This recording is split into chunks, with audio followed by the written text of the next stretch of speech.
Vijayawada central మాజీ MLA Malladi Vishnu ఎక్కడ అభివృద్ధి చేశాడో చెప్పాలని విజయవాడ సెంట్రల్ టీడీపీ అభ్యర్థి సిట్టింగ్ ఎమ్మెల్యే బోండా ఉమామహేశ్వరరావు ప్రశ్నించారు. రానున్న ఎన్నికల్లో వైసీపీ అభ్యర్థి మల్లాది విష్ణు ఎన్ని ఎత్తుగడలు వేసినా ప్రజలు నమ్మే పరిస్థితిలో లేరని విమర్శించారు. నియోజకవర్గంలో తాను చేసిన అభివృద్ధి తనను మరోసారి గెలిపిస్తుందని ధీమా వ్యక్తం చేస్తున్న సెంట్రల్ టీడీపీ అభ్యర్థి బోండా ఉమామహేశ్వరరావుతో మా విజయవాడ ప్రతినిధి పవన్ ఫేస్ టు ఫేస్. విజయవాడలో ఎన్నికలు సమీపించే ముందు కూడా రాజకీయంలో కొంత ఉత్కంఠంగా మారుతుందని చెప్పుకోవచ్చు. ఇప్పటికే కూడా దాదాపు పార్టీకి సంబంధించిన నాయకులు అన్ని వ్యూహాలకు కూడా పదును పెడతా ఉన్నారు. ఇప్పటికే నువ్వెంత అంటూ కూడా వారు ప్రచారంలో ముందుకు దూసుకుపోతా ఉన్నారు. ఇదే అంశానికి సంబంధించి కూడా ప్రస్తుతం విజయవాడ సెంట్రల్ అభ్యర్థిగా ఉన్నటువంటి బోండా ఉమామహేశ్వరరావు కూడా ప్రచార పథంలో ముందుకు దూసుకుపోతున్నారు. అదేవిధంగా పార్టీకి సంబంధించినటువంటి కార్యకర్తలు కూడా ఆయన దగ్గర చేసుకుంటూ కూడా పార్టీకి సంబంధించినటువంటి కొన్ని అంశాలను కూడా వారికి వివరిస్తూ కూడా ముందుకు వెళ్తున్నారు. ప్రస్తుతం సెంట్రల్ నియోజకవర్గంలో అసలు పోటీ ఎలా ఉండబోతున్న అంశం మీద మనతో మాట్లాడడానికి బోండా ఉమామహేశ్వరరావు మనతో ఉన్నారు. చెప్పండి, ఇప్పటికే చూసుకుంటే ఎన్నికలు దగ్గర పడతా ఉన్నాయి. ఈ తరుణంలో అసలు ఎలా ఉండబోతుంది అసలు మీ పోటీ? చూశారు ఇప్పుడే ఎలా ఉందో. అందరూ కూడా ఇటు కార్యకర్తలు నాయకులు అందరూ తెలుగుదేశం పార్టీకి వస్తూ ఉన్నారు. ప్రజలందరూ తెలుగుదేశం పార్టీని మళ్ళా మీరే రావాలి అని చెప్పి ఆశీస్సులు అందజేస్తూ ఉన్నారు. ఇవాళ రాష్ట్రంలో కానీ సెంట్రల్ నియోజకవర్గంలో కానీ రేపు ఎన్నికలు ఏకపక్షంగా జరగబోతూ ఉన్నాయి. ఎందుకంటే మేము పనిచేసాం.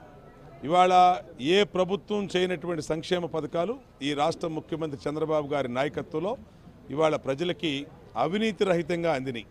200 పెంచిన 2000 కానీ, మరి 5 లక్షల చంద్రన్న బీమా కానీ, పెళ్లి కానుక కానీ, డ్వాక్రా మహిళలకు పసుపు కుంకుమ 2 సార్లు ఇవ్వటం కానీ, అన్ని రకాలుగా ఇవాళ పేద వర్గాలకి, మహిళలకి, బీసీలకి, ఎస్సీలకి, మైనార్టీలకి, కాపులకి, అన్ని సామాజిక వర్గాల్లో పేదలకు కూడా ఈ ప్రభుత్వం గత 5 సంవత్సరాలు పనిచేసింది.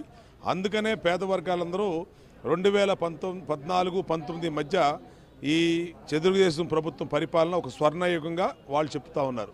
కాబట్టి ఇవాళ గెలవలేక ప్రజల్లో లేనటువంటి వాళ్ళు ఇవాళ అనేక రకాలుగా కుట్రలు పొందుతూ ఉన్నారు. ఇప్పుడు జగన్మోహన్ రెడ్డి చూసాం, తన సొంత అఫిడవిట్లోనే, ఎన్నికల అఫిడవిట్లోనే 30 కేసుల పైగా అతను నా మీద కేసులను ఆయన ప్రకటించాడంటే మేము గతం నుంచి ఏం చెప్తున్నాం? ఇతను ఒక అవినీతి పరుడు, ఇతను ఒక దొంగల పార్టీ, ఇది వైఎస్ఆర్ కాంగ్రెస్ పార్టీ చెప్తున్నాం. అదే నిజమైంది. అలాగా ఇవాళ నా మీద పోటీ చేస్తున్న మల్లాది విష్ణు కల్తీ మద్యం కేసులో 7 ప్రాణాలను బలుకున్నటువంటి నిందితుడిగా 5 నెలలు జైల్లో ఉండొచ్చాడు. వీళ్ళందరూ కూడా దొంగల ముఠ. మళ్ళా ప్రజలు అవకాశం ఇస్తే ఈ రాష్ట్రాన్ని దోచుకుందామని చెప్పి చూస్తూ ఉన్నారు. కానీ వీళ్ళ ఆటలు సరిపోవు. ఖచ్చితంగా ప్రజలు మేలు చేసిన తెలుగుదేశం పార్టీ వైపే రేపు ఎన్నికల్లో ఓటు అయిపోతా ఉన్నారు. ఇప్పటికే మల్లాది విష్ణు కూడా మీ మీద కొన్ని విమర్శలు కూడా గుప్పిస్తూ ఉన్నాడు. భూ కబ్జాదారులుగా బోండా ఉమా ముందుకు వెళ్తా ఉన్నారని చెప్పి కూడా అలాంటి విమర్శలకు చెక్ పెట్టబోతున్నారా? ఇప్పుడు నేను ఒకటే చెప్తా ఉన్నా, నేను వాస్తవం చెప్తున్నా. కల్తీ మద్యం, స్వర్ణ వైన్స్ మల్లాది విష్ణు భార్య పేరు మీద, తల్లి పేరు మీద ఉన్నటువంటి బ్రాందీ షాప్లో 7 ఇతను అమ్మిన కల్తీ మద్యం తాగి చనిపోవటం నిజం కాదా? లేదంటే ఇతను జైల్లో పెడతాం నిజం కాదా? ఇతను నెలకు 2 సార్లు కోర్టుకు వెళ్తాం నిజం కాదా? అది చెప్పండి. అలాగే నా మీద ఏమున్నాయో నిరూపించమనండి. స్వచ్ఛందంగా ఎన్నికల్లో నుంచి పోటీ నుంచి కూడా విరమించుకుంటా. ఎందుకన్నా ఏం చెప్పాలా? వీళ్ళు రాజకీయ లబ్ధి పొందడానికి మరి లేని వాటిని అవాస్తవాల్ని వాస్తవాలుగా చేయడానికి చూస్తున్నారు.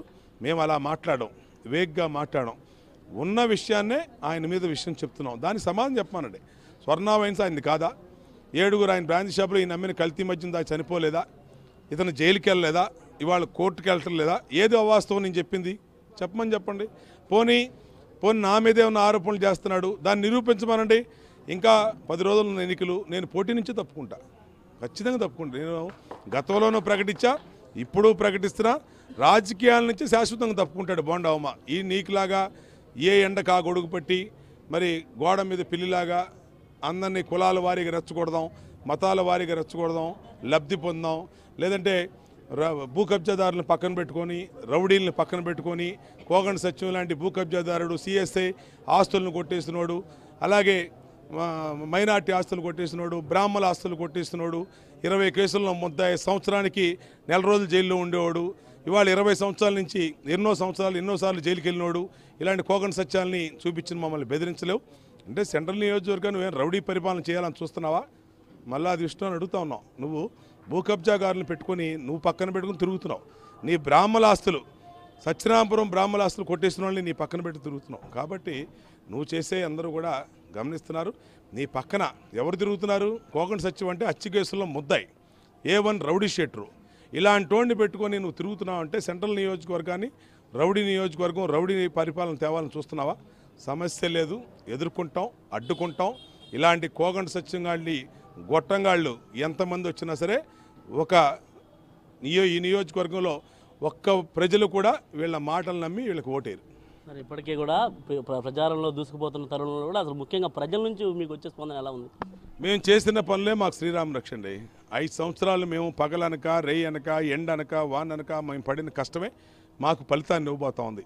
మా నాయకుడు చంద్రబాబు గారు చేసిన సంక్షేమ పథకాలే మాకు ఫలితాలు ఇవ్వబోతూ ఉన్నాయి. కాబట్టి మేము చేశాం కాబట్టి ఓటు అడుగుతున్నాం, మేము చేశాం కాబట్టి ప్రజలు మాకు ఆశీస్సులు ఇస్తున్నారు. కాబట్టి మేము చేయకుండా మేము కూడా ప్రజల ముందుకెళ్తే మమ్మల్ని ఇచ్చేసేవాళ్ళే. కాబట్టి మేము చేశాం కాబట్టి ఓటు అడుగుతున్నాం, మేము పని చేశాం కాబట్టి ప్రజలు ఓటేయడానికి సిద్ధంగా ఉన్నారు.